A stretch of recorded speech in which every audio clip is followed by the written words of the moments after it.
थे दोस्तों हमारे इस YouTube channel Satish Chauhan study point में। तो दोस्तों आज की इस वीडियो में हम लोग भक्ति के पार्ट 2 के बारे में पढ़ेंगे। बिहारी की रचना भक्ति के पार्ट 2 के बारे में हम लोग पढ़ेंगे।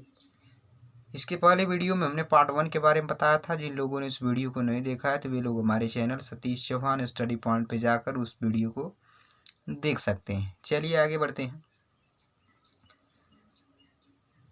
तो हमें पढ़ना यहाँ से है, या अनुरागी चित्त की गति समझे नहीं कोई, ज्यों ज्यों बूढ़े श्याम रंग त्यों त्यों उज्ज्वलु होई। अब देखिए, तो सबसे पहले इस दोहे के लिए हम लोग प्रसंग देख लेते हैं। संदर्भ हमने बताया है पिछले वीडियो में कैसे लिखेंगे और पूरे पाठ के लिए वही संदर्भ रहेगा।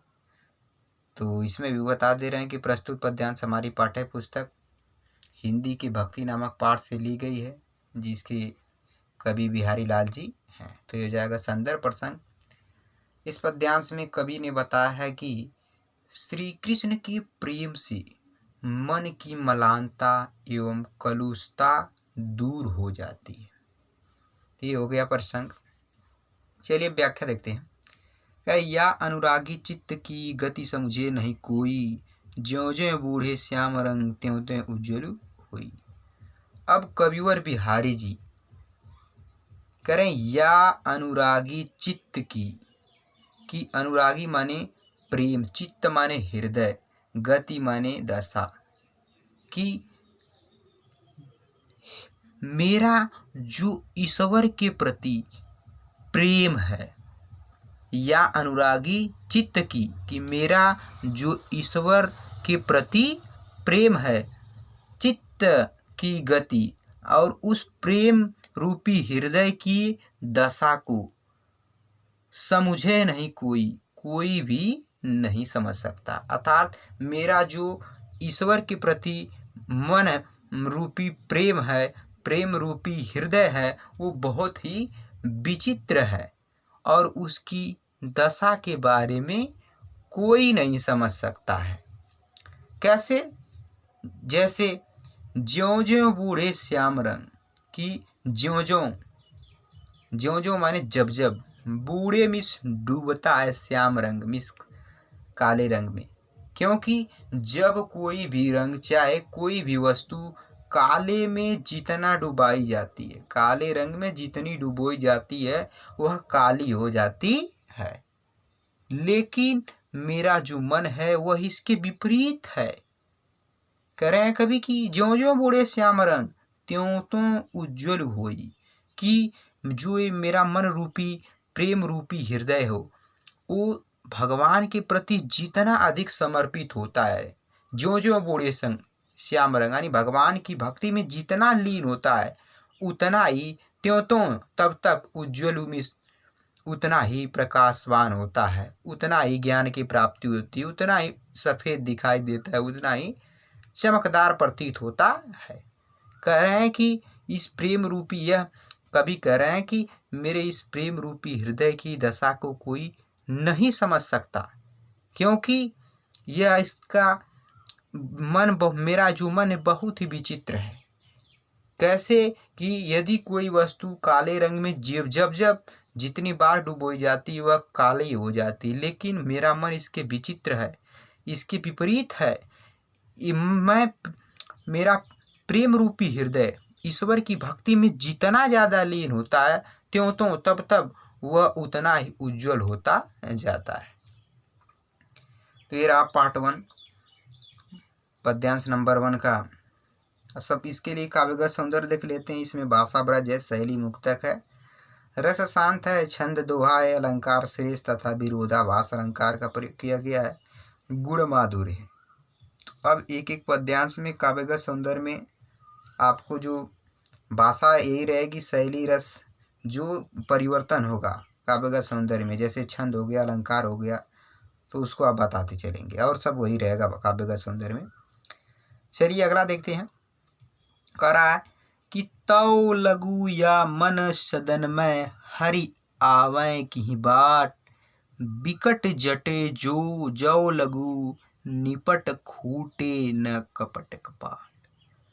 तो इस पद्यांश में सबसे पहले प्रसंग देख लेते हैं। तो इस पद्यांश में या इस दोहे में कवि ने बताया है कि ईश्वर को हृदय में बसाने के लिए कपट रूपी किवाड़ को यथार्थ कपट को त्यागना पड़ता है, दूर करना पड़ता है। तो देखिए, तौ लगू या मन सदन में मैं हरियावे की बाट। तौ लगू यानी तब तक, या मन सदन में मन रूपी हृदय में, सदन माने घर अर्थात मन रूपी घर में, मन रूपी हृदय में, मैं मिस मेरे। कभी कह रहे हैं कि मेरे मन रूपी शरीर में तौ लगू यानी तब तक हरि मिस ईश्वर आवे, मिस आवेंगे कि मने किस बाट मारे मार रास्ते से, कि मेरे मन रूपी शरीर में, मेरे मन रूपी हृदय में ईश्वर किस प्रकार, मेरे मन रूपी शरीर में तब तक ईश्वर किस प्रकार आएंगे जब तक। तौ लगू माने होता है तब तक, विकट माने कठिनाईपूर्ण यानी बहुत ही कठिनता के साथ, जटे माने जुड़े हुए, जौ लगू यानी जब तक, निपट माने अत्यधिक, कि जब तक बड़े ही कठिनता के साथ जुड़े हुए हैं, तब तक खूटे मिस खुले न मिस नहीं, कपट मिस कपट, छल कपाट मिस किवाड़, कि जब तक दृढ़ता पूर्वक जटे हुए, जब तक दृढ़ता पूर्वक जटे हुए कपट रूपी किवाड़ हमारे मन में, जब तक दृढ़ता पूर्वक जटे हुए कपट रूपी किवाड़ नहीं खुल जाते, तब तक हमारे मन रूपी शरीर में ईश्वर किस प्रकार आ सकते हैं। अर्थात कहने का मतलब है कि यदि हमें ईश्वर की प्राप्ति करना है तो हमारे हृदय में से अपने जो कपट है, जो छल है, उसे त्यागना पड़ता है।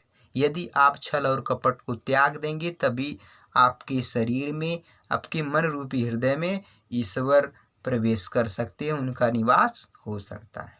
कवि का कहने का ये तात्पर्य है। तो इसमें रस भक्ति है, अलंकार रूपक तथा अनुप्रास है, और सब वही रहेगा काव्यगत सौंदर्य में। आगे देखते हैं। कराय जगतु जनायो जिहि सकलु, सो हरि जान्यो नाही, ज्यों आँखिनु सब देखियो आँखि न देखी जाहि। तो इसमें कविवर बिहारी जी ने ईश्वर से भक्ति करने की प्रेरणा दी है।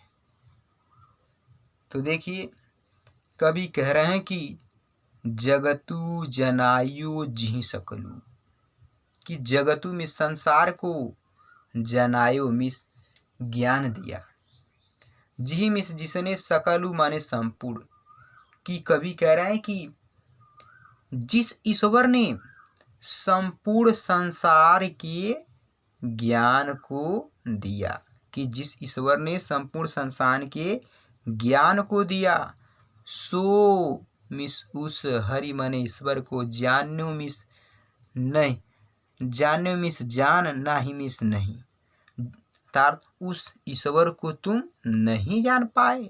जिस ईश्वर ने तुम्हें संसार के संपूर्ण ज्ञान के बारे में बताया, तुम उसी ईश्वर को भूल गए, उसी ईश्वर को याद नहीं कर पाए, अर्थात तुम उसी ईश्वर को नहीं समझ पाए जिसने तुम्हें संपूर्ण संसार के ज्ञान के बारे में बताया। तुम उस ईश्वर को भूल गए, तुम सो हरि जान्यो नाही, तुम उसी ईश्वर को नहीं जान पाए। जिस प्रकार जैसे ज्यों आँखिनु सब देखी आँखि न देखी जाई, जैसे ज्यों मिस जैसे, आँखिनु माने आँखों से, सब देखिए मिस सब कुछ देखा जाता। कवि कह रहे हैं कि जैसे जिस आँख से हम सभी को देखते हैं, जिस आँख से सभी को देखा जाता है, उसी से, परंतु आँखि न देखी जाही, परंतु उसी आँख से न मिस नहीं देखी जाही, मिस देखा जा सकता, परंतु उसी आँख से स्वयं को नहीं देखा जा सकता। जैसे आँखों से सभी को देखा जाता है, उसी आँख से स्वयं के बारे में नहीं देखा जा सकता। इसके लिए कविवर कह रहे हैं कि जिस संपूर्ण संसार के ज्ञान के बारे में ईश्वर ने तुम्हें बताया और तुम उसी ईश्वर को नहीं जान पाए, ठीक उसी प्रकार जिस प्रकार आँखों से सब कुछ देखा जाता है, जिस आँखों से हम सभी को देख सकते हैं परंतु आँख ही न देखी जाही, उसी आँख से हम स्वयं के बारे में अध्ययन नहीं कर सकते। ठीक है, तो ये रहा पद्यांश नंबर 7 का व्याख्या। तो इसमें रस शांत का प्रयोग किया गया है, अलंकार, अनुप्रास तथा दृष्टांत। आखिरी है, करे जप माला छापा तिलक, सरे नये कौ काम, मन काचे नाचे वृथा, साचे राचे राम, साचे राचे राम। तो चलिए सबसे पहले इसके लिए हम लोग प्रसंग देख लेते हैं। तो इस दोहे में कविवर बिहारी जी ने बाह्य आडंबरों को निरर्थक बताते हुए भगवान की सच्ची भक्ति पर बल दिया है। अब कविवर कह रहे हैं, क्या कह रहे हैं कि जप माला छापा तिलक, कि जप यानी मंत्र जपने से, माला मिस माला फेरने से, छापा मिस चंदन का छापा अर्थात तिलक मिस तिलक, चंदन का तिलक लगाने से, सरय मिस पूरा होता, न मिस नहीं, एको मिस एक, कामो मिस काम, कि मंत्र जपने से, माला फेरने से, चंदन का तिलक लगाने से सरय न एको काम, एक भी काम पूरा नहीं होता है। करे मन काचे नाचे वृथा, साचे राचे राम, कि मन काचे यानी कच्चे मन से, नाचे मिस नहीं होता है, वृथा माने पूर्ति, कि कच्चे मन से ईश्वर की भक्ति या ईश्वर से मुलाकात नहीं होती है, कच्चे मन से ईश्वर की भक्ति नहीं होती है। साचे राचे राम, सच्चे मन से ही ईश्वर की भक्ति, ईश्वर को प्राप्त किया जा सकता है। अर्थात जो सच्चे मन से ईश्वर की भक्ति करते हैं उन्हें ही ईश्वर की प्राप्ति होती है। तो इसमें रस शांत है, अलंकार अनुप्रास है, भाषा ब्रज है, शैली मुक्तक है, गुण माधुर्य है। तो दोस्तों ये रहा बिहारी लाल की रचना भक्ति पार्ट 2। हमें उम्मीद है कि आपको यह वीडियो पसंद आई होगी। आई होप यदि वीडियो आपको समझ में आया हो तो इसे लाइक, शेयर और कमेंट करना ना भूलें। और यदि आप चैनल पर नए हैं तो इसे प्लीज़ सब्सक्राइब कर लीजिए और बेल आइकन को प्रेस कर दीजिए ताकि आने वाली वीडियो की नोटिफिकेशन मिलती रहे और आपकी पढ़ाई चलती रहे। ठीक है दोस्तों, तो अगले वीडियो मिलेंगे, तब तक के लिए बाय बाय, धन्यवाद।